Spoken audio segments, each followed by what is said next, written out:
Okay, so it looks like we have two people on the stream today, between 2 and 3 people on the stream today. And as I said last time, it doesn't look like a very good use of time for anybody for me to run this stream if there's just two people watching it. So what I'm then going to do is I'm going to stop these practice problems of linked lists are not opening. Why are they not opening?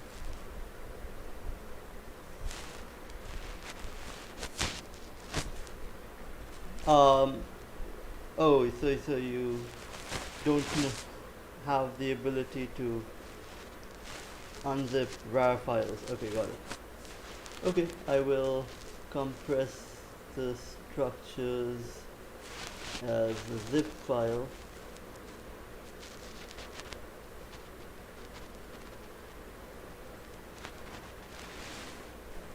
And I will upload it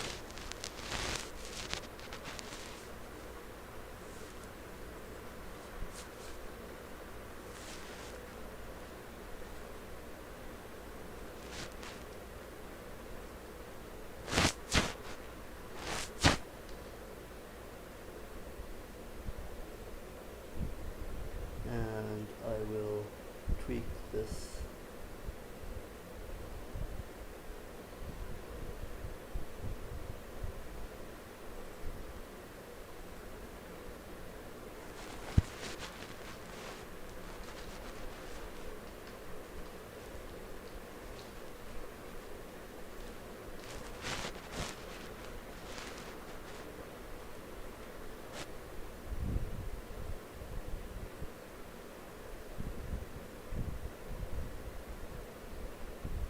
And I'll change the HTML file.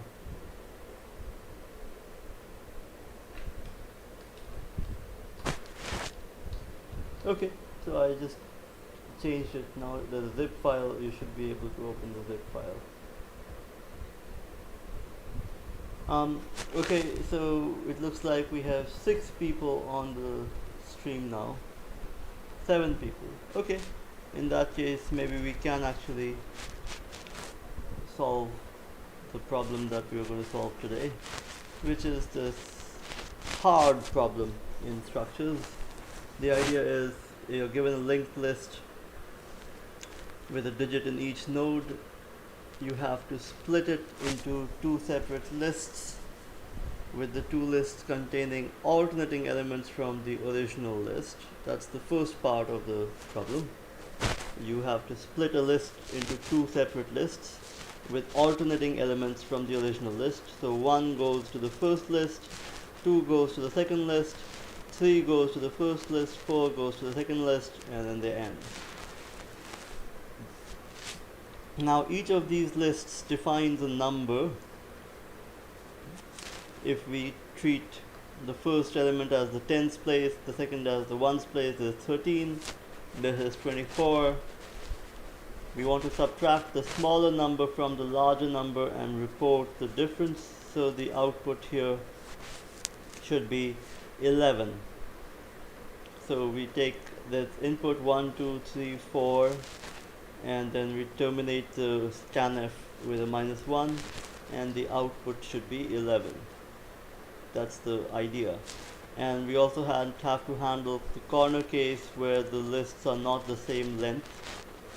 So in this case, 1 goes to the first list, 9 goes to the second list, 0 goes to the first list, and then nothing goes into the second list. So now we have 1, 0, 10, and we have 9, and so 10 minus 9 should give us 1. This is what we want to do. You can do this problem using arrays. It's always a possibility. And with array indexing, this problem becomes somewhat easier, but it's a hard problem to do using linked lists, and that's why it's good practice to try to do it this way. And so that's what I'll spend most of the time doing today. I'm going to solve this problem for us.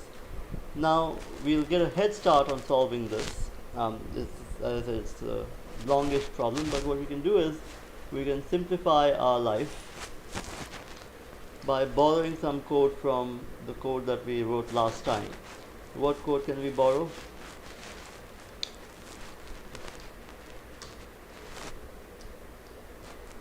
So we will use malloc. So let's include stdlib, and we have a main,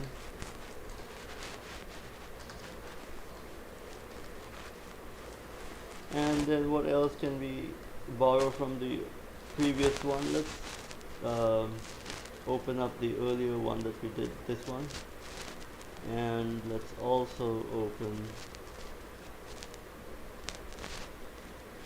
this one. This is what we're doing now, and this is what we did last time. On the left we have what we did last time, on the right we have what we're doing this time. So we can easily copy over the data structure that defines the basic unit of the linked list. That has this datum, it's going to be an integer, and it has a pointer to the next node data type. Yeah, that we can borrow. What else can we borrow?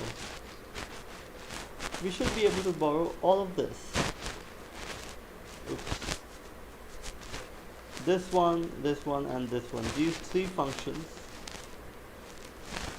we need in all situations. We have to create a node. We have to have a way of taking scans from the standard input, and we have to have a way of printing the list. So in this case we don't necessarily have to print the list. In this case we're just printing out the difference, but if we need to check, essentially debug our code, this function will come in handy.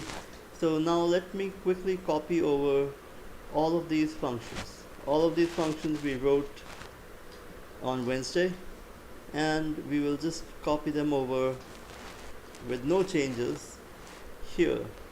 So if you people were working in Fruiter, then you would be writing these functions once, and you would be storing them in your Scratchpad, and you would be using them over and over in your labs. That's perfect. That would be perfectly fine. These standard input-output functions for linked lists and other data structures, there's no reason to keep writing them over and over. Of course, you should write them a few times so you understand what they're doing. But beyond that, it's really a straightforward thing to have a create node function, an input function, a print function for a linked list. This should become second nature for you. You should be able to write such functions in your sleep. Okay, so with that said, let's go here and we'll verify that this is going to work. So we'll say node star, let's define the head of the list, and we'll take some inputs. And then we'll print these inputs. So at this point we are just verifying that our functions work, and they really should work. There's no reason why they shouldn't work, but just to verify. So this is our borrowed code from last time, and let's see if it works. gcc hard.c -o test. Okay, and we'll say test.exe 1 2 3 4 -1. It works. So our input output is handled. We don't have to worry about it anymore. Now what are we going to do next? So the first thing we have to do is we have to identify a way of splitting the list from 1 to 2. So if we have a function, let's say we make a function, what this function is going to do, this is just going to be a wrapper function.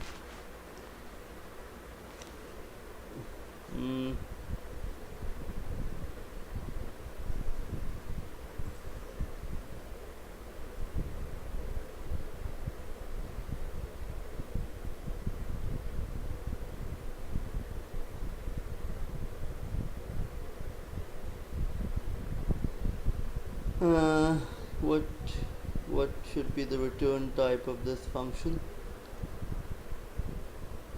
Let's see. Okay, so for simplicity, let's just make a wrapper function of type node, and we'll just say this is the code we're going to use to solve our problem, and I'll show you why this is a useful function to write. So what we'll do is we'll write this function, and this function is going to tell us what are all the other functions we need to write in order to construct a solution to this problem. So let's figure out how we're going to do this. I'll do this right at the bottom. So we'll say node star solve, node star head, and now what are the steps in our solution? Let's just write some pseudocode. First, we split the list stored starting at head into two lists. Then what do we do?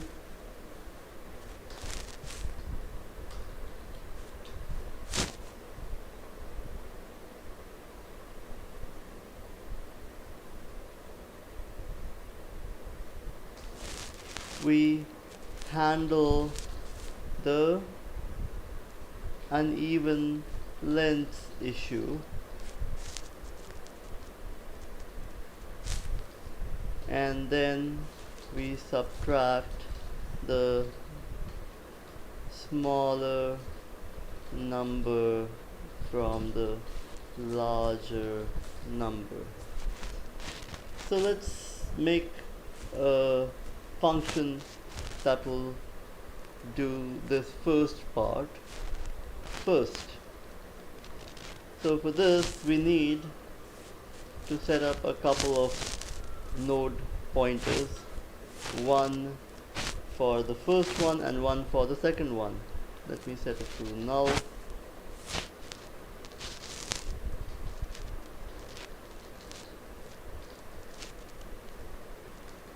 Just for consistency.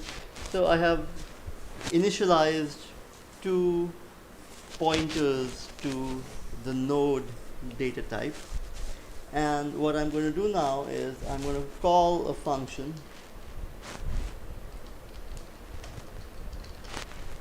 and what will this function do? It is going to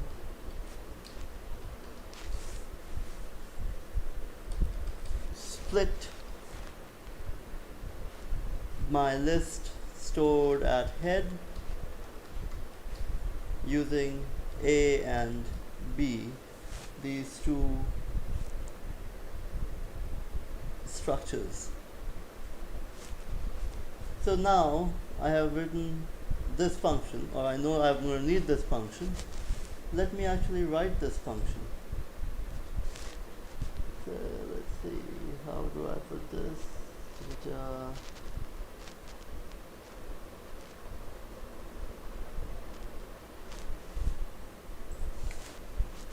So actually, let me try to write it, and then we will see that there's a problem, and then we'll see how to solve the problem. This has to be of return type void. I don't need an output from his alternating split.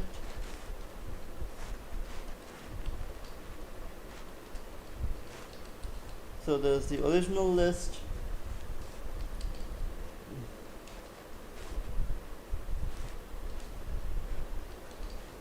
and then there are these two lists that I'm going to create.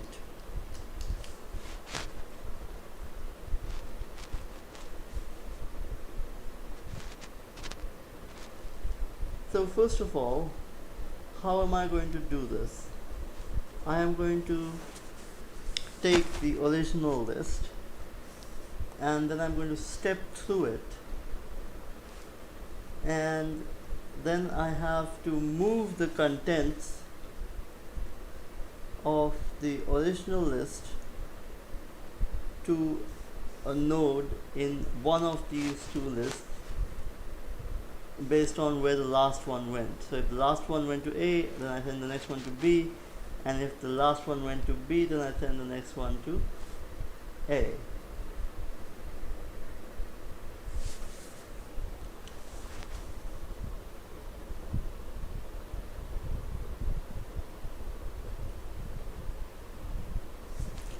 So let's do this. I'm going to show you how I am doing this, and then I'll explain it because it's a little bit intricate. So let's say A temp comma B temp. Notice that these are not pointers, these are actual data structures. And now what I'll do is I will say node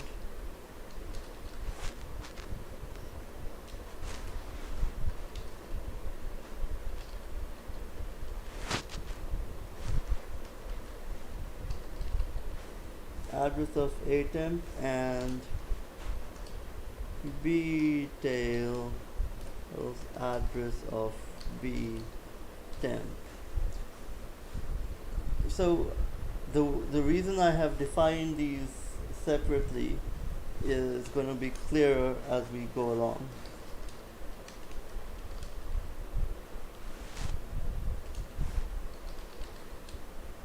But basically I now have two sets of variables.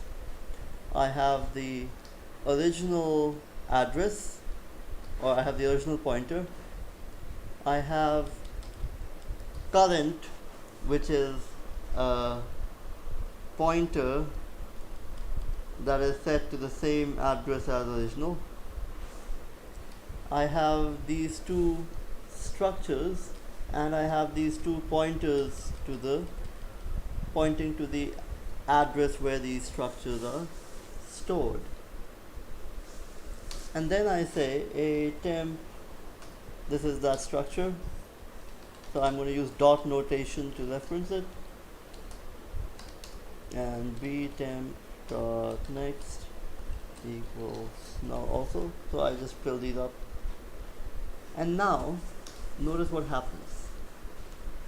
So we start with, so as I said, we are going to iterate through the original list, and you guys saw how we iterate through the list. So we'll just say while current, the pointer to the original, while current is not equal to null, what do? So now we have to move a node from one list to the other. Now that is easier said than done, and this is sort of the one of the intricate portions of this code. So let me do the following. Let me write a function that will do it for me. And now what are the things that I'm moving? So I am moving the original, in some sense I'm moving the value that is stored, or I'm moving the block that is stored at this address, the current address. What am I moving it to? I am moving it to an address which is the address of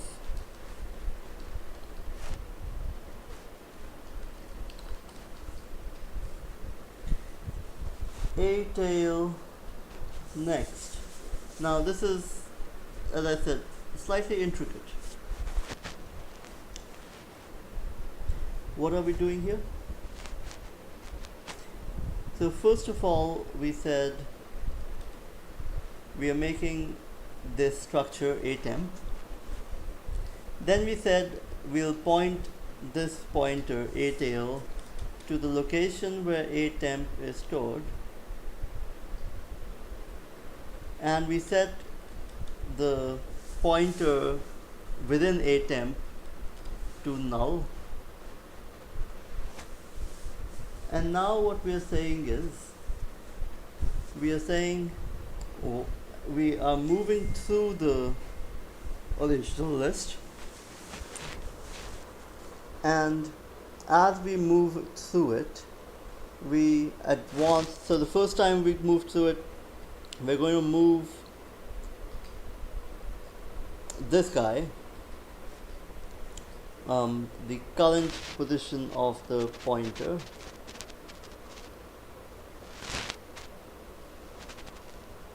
to this location,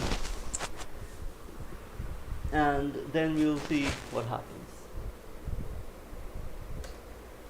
So I'm assuming that this function is going to do this job for me. It is going to move this block in memory to this block in memory, and then I will say atail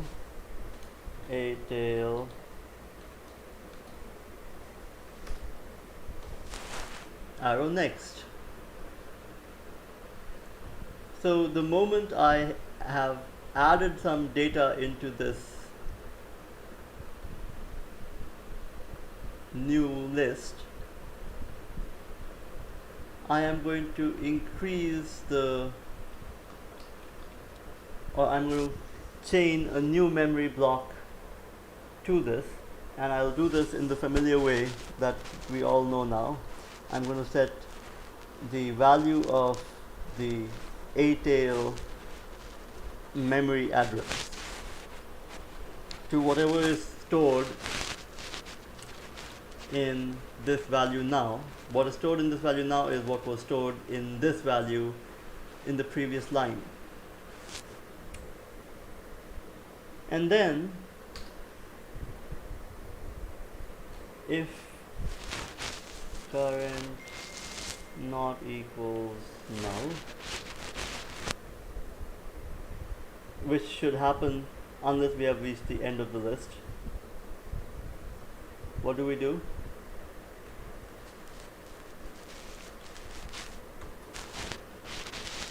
So at this point you should know exactly what we are doing.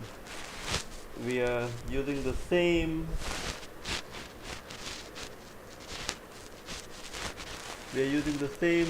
while loop to store to essentially perform two steps of the storage.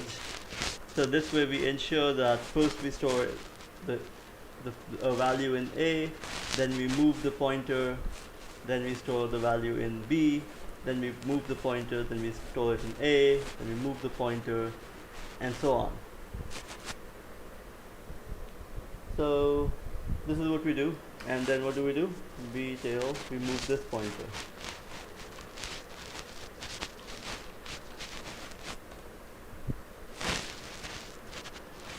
So now with this, the reason we have to have this if loop is that in situations where you store something in A and then the current pointer goes to null, when you run out of data entries in the list, when there's an odd number of entries in the list, you don't want to move the B tail to current because the current has become null. So that's why we have this if condition. Otherwise, with this while condition, or with this while loop, we are essentially iterating through the original list, and we are storing entities in alternating locations. And just to finish this,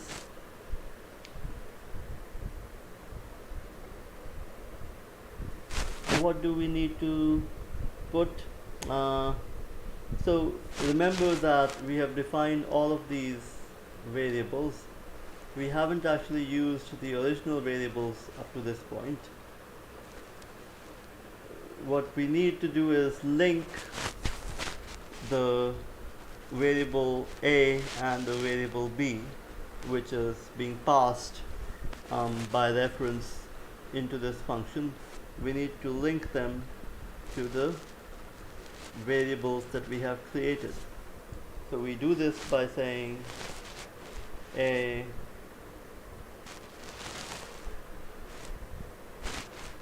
how do I do this? We do this using a temp dot next and b equals b temp dot next. But now we have a problem. Now see, the issue is, actually I can just fix it this way, right?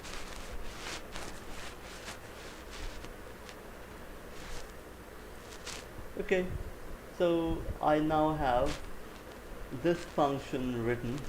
I'm just going to compile it to make sure I haven't made a mistake. Oh, that's right. I have to define move node before I do anything else.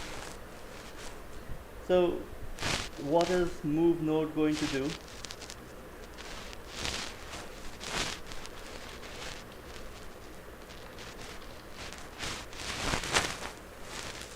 What will be the parameters passed to move node? What move node is doing is it is transferring the contents at this memory address to this memory address, where the current itself is a pointer, and I'm storing the I'm passing the address to a pointer. So essentially I need to have a double pointer, a pointer to a pointer as a formal parameter in this function.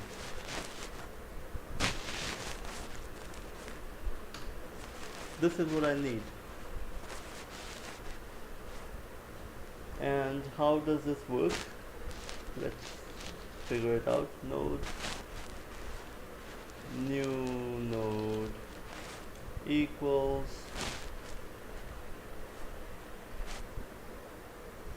source. So what is this doing? I am passing an address, and now I am dereferencing that address to get the pointer to the data, and that pointer to the data is what I'm storing in this new node. And now if this is empty, then we should just return.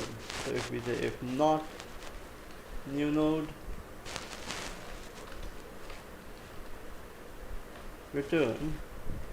Otherwise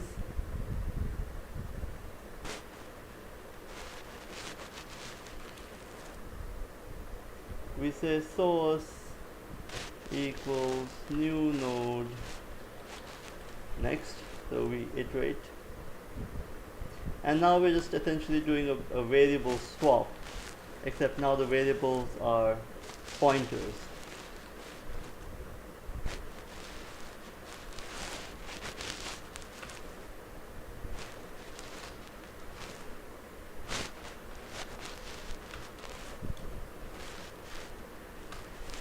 So this is, you guys know how to do to swap values between variables.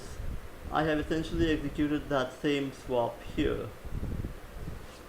So what did I do? I constructed a temporary variable to store the address of the data, and then I set that address to what I stored here already, which is just this thing, and then I store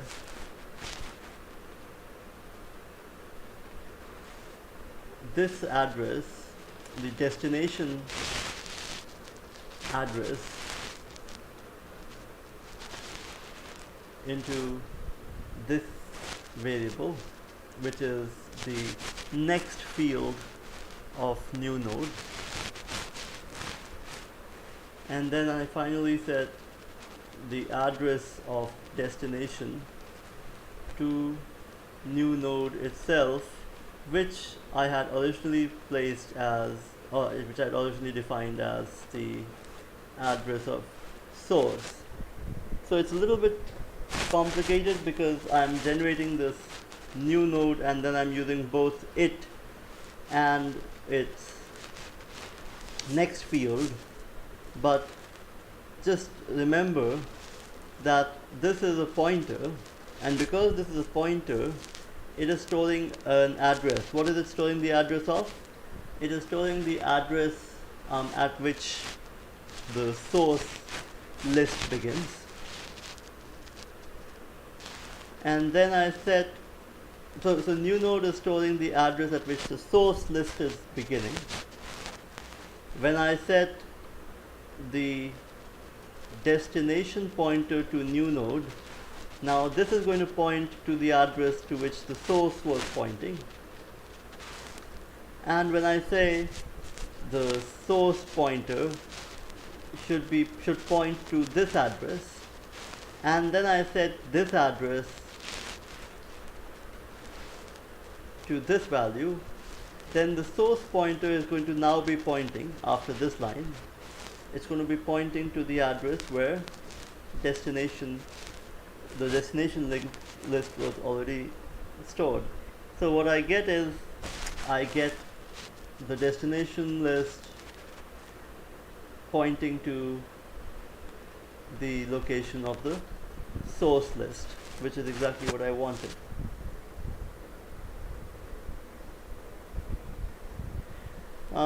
Let me compile this, and hopefully this is going to compile. It does compile. Okay, so at least syntactically there's no problem so far.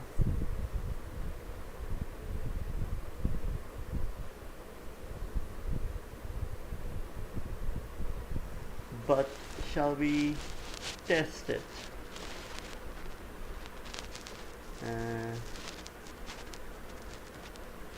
Okay, so let's say print list A.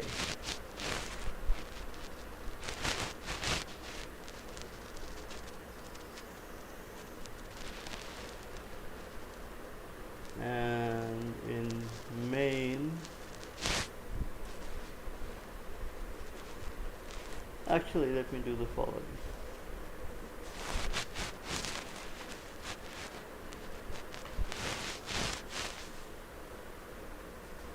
Let me just return A, and then here in main we will print solve head. Okay, does this compile? Yes, it compiles. Exe 1 3 2 4 minus 1.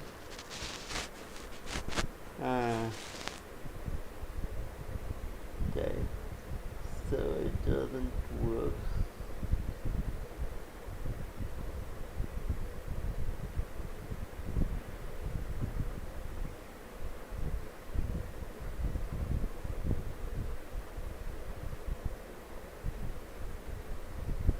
Alternating split head A comma B.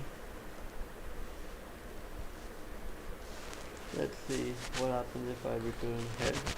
Just making sure that I'm not making a silly mistake.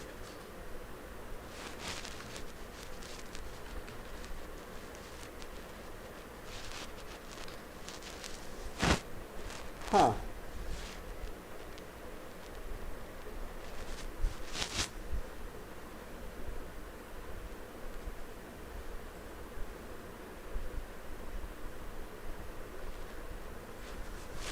Okay, so I'm doing something a little screwy.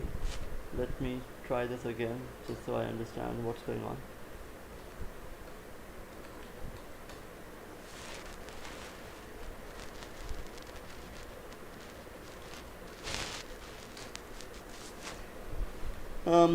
So this is returning in head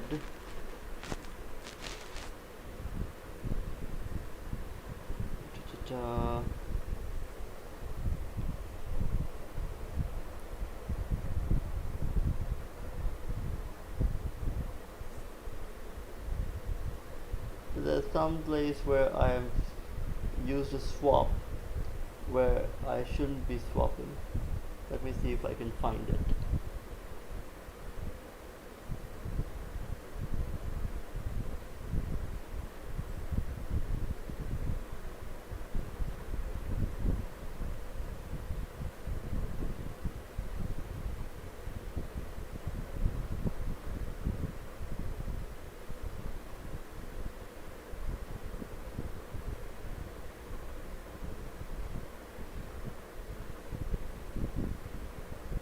Okay, let me see what happens when I try to return B.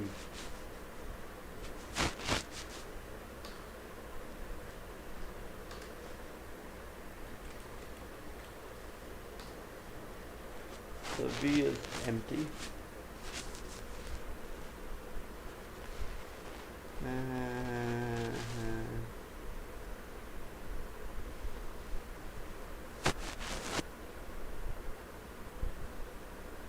Okay, so what am I doing? I'm passing in the original and then I am running through this.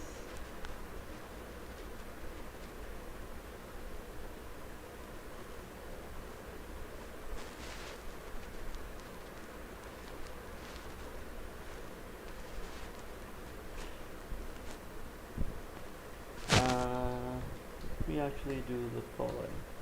Oh, that's right, I shouldn't be passing by value. I should be passing these by reference, otherwise these will never come. I mean, they'll never emerge from the function. Whatever happened inside,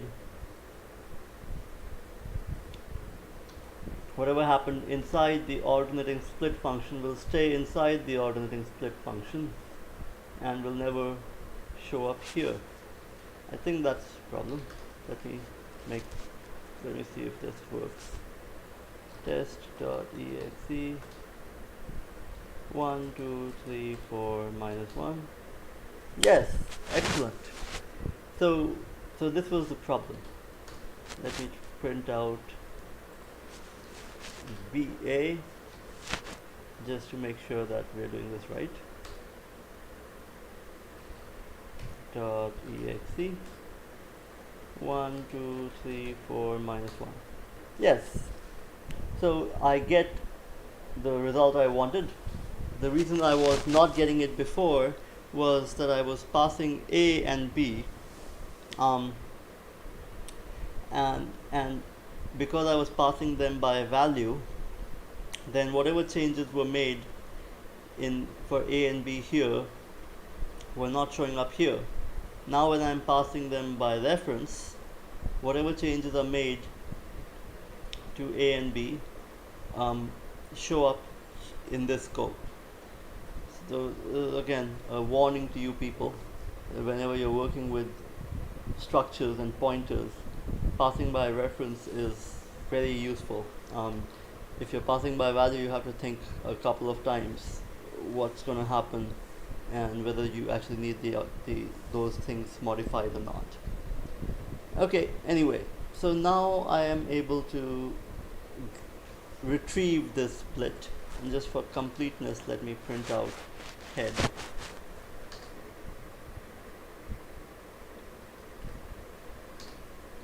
Two, three, 4 -1.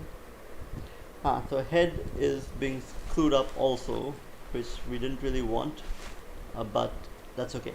I can live with that. It's some bug somewhere. I've written an extra statement I shouldn't have, but I'm not going to go debug it right now. Anyway, so now at this point we have these two lists.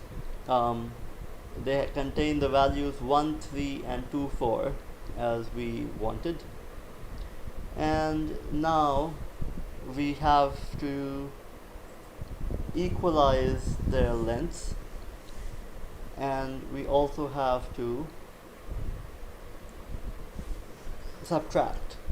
So let's go ahead and handle the length issue. So we'll say while a not equals null and a data equals 0,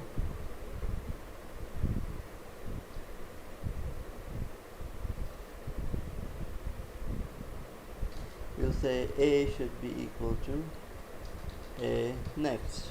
So we're trimming, and then we say if not a equals create node with value 0, and then we do the same thing for B. Remember, A and B now are the lists that we are working with, and so the special case that we have to handle is the case where one of the inputs is 0. For that situation, we have to create a node and store the value 0. And now let me make another function that is going to do the subtraction for us. So this is going to give us the result, subtract lists, and we'll pass A and B. We don't want A and B back, so we can pass them by value. And now all we have to do is write this last function. Of course, you will find out that this last function is actually the hardest one to write, but let's write it. Subtract lists node star list 1 node star list 2, and this is what we will work with. However, before we start writing this function, we're going to stop now because it's almost time, and this is going to take some time to write. So we'll finish this up on Monday. Hopefully what we've done so far is clear. So if when we meet on Monday, we'll finish this, and then we'll talk about some basic algorithms. Next week is going to be the last week. So my idea was that we would spend a week on each of the 4 problem sets. So next week we'll spend on algorithms primarily, and if we spill over in the week after that, that's okay. We're not on a time budget. But that's the plan. So Monday we'll finish this problem. As you can see, it's a long problem, but it's fun, and it's when you actually see the solution, you will see why each of these steps is written the way it is. You couldn't actually solve it any other way. Okay, so that's enough talking for today. Let's talk about this more on Monday, and let's stop for now.